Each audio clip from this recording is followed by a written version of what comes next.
Olá, irmãos e irmãs. Agora queremos visitar um profeta muito importante para a nossa fé cristã. É o profeta Jonas.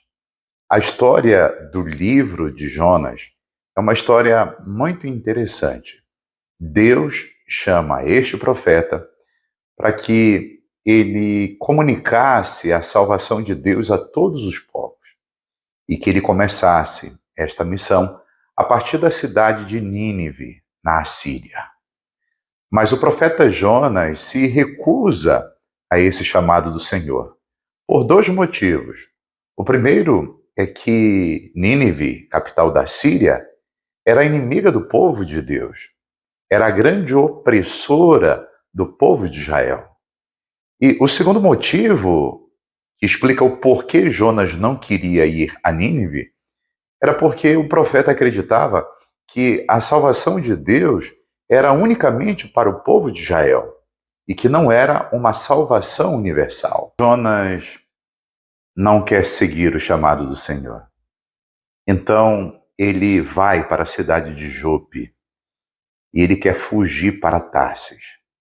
Portanto, ele entra num navio. E quando este navio estava em alto mar, acontece uma grande tempestade. E o capitão e os marinheiros ficaram muito preocupados, com medo. Na verdade, estavam apavorados. E começaram a se perguntar o motivo daquela grande tempestade. E eles descobriram que o motivo era Jonas, que estava ali com eles. O profeta que estava fugindo de Deus, fugindo do projeto de Deus. Então, eles concluem: é você a causa de tudo isso. E o que eles fazem?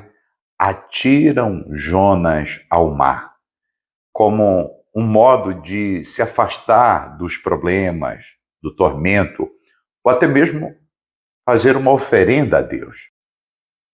E nesse momento, Jonas foi engolido por um grande peixe. E ele ficou 3 dias e 3 noites no ventre deste peixe. Jesus Cristo, mais tarde, utilizou esta passagem exatamente para falar dele, como aquele que na sua morte ficaria 3 dias na escuridão da terra, para depois ressuscitar, trazer a vida nova. Depois de 3 dias no ventre da baleia ou do peixe, Jonas foi vomitado na praia, exatamente na cidade de Nínive, a cidade da qual ele estava fugindo. Novamente fala com o profeta.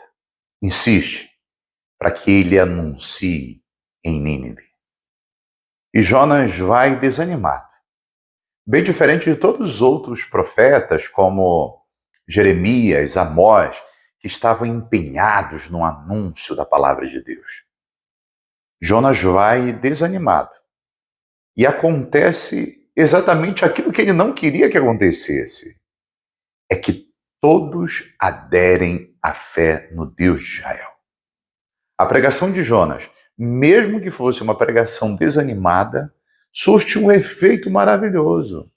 E diz que dos menores aos maiores, todos se vestiram de sacos, ou seja, em uma atitude de penitência, pedindo perdão a Deus pelos seus pecados. Essa passagem mostra que o sucesso da missão não depende do pregador, daquele que vai, mas, acima de tudo, da força da palavra de Deus. Diante desse resultado inesperado, Jonas ficou irritado. Exatamente, repito, porque ele não queria que os outros seguissem o Deus de Israel. Porque ele acreditava que Deus fosse um Deus exclusivo dele e unicamente do seu povo. Então ele fica chateado e Jonas sai da cidade. O livro diz que ele teve o desejo de morrer, exatamente porque não queria aquele resultado. Jonas, então, fora da cidade, desejando a morte, Deus fez crescer perto dele um pé de mamona para que lhe fizesse sombra.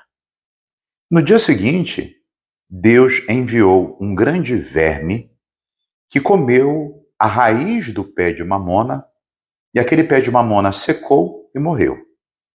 Então Jonas ficou com dó do pé de mamona e ficou bravo com Deus porque ele tinha matado aquele pé de mamona. E aqui Deus se utiliza desse sentimento de Jonas para dizer a ele: tu tivestes dó de uma planta e não tivestes dó de um povo. Deus queria ensinar muito a Jonas sobre sentimento de misericórdia, de bondade, de perdão para com todos os homens e mulheres. O que o livro de Jonas retrata é exatamente a vontade salvífica universal de Deus, ou seja, é um Deus para todos os povos. Esse livro também mostra que Jonas representa uma categoria de pessoas religiosas que não acreditam que o amor e a misericórdia de Deus é para todos. Assim acreditavam muitos religiosos do tempo de Jonas. E me parece que assim hoje muitas pessoas continuam acreditando. Deus é só meu Deus. Ele não é para os outros. Esse livro vem nos dizer: Deus é um Deus para todos. Uma curiosidade neste livro de Jonas, é que ele é acompanhado de duas coisas interessantes: exagero e contradição. Exagero porque é tudo muito grande nesse livro. Fala de um peixe gigantesco, fala de uma cidade que eram necessários 3 dias para percorrê-la, fala de uma tempestade em proporções mundiais, e as contradições desse livro também são interessantes. Primeiro diz que, enquanto os marinheiros e capitão estavam desesperados para salvar suas vidas, Jonas dormia na parte de baixo do navio. O rei, depois que Jonas anunciou sobre Deus, o rei acolheu a misericórdia e acreditava na misericórdia do Deus de Israel, enquanto que Jonas já anunciava a destruição e a punição de Deus.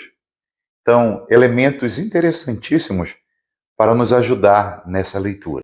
Depois desta breve reflexão, sugiro a você, meu irmão, minha irmã, a leitura deste livro. Ele é bem pequeno, fácil de leitura e uma leitura muito gostosa. Tenho certeza que vai te ajudar na tua caminhada de fé e neste tempo da Quaresma.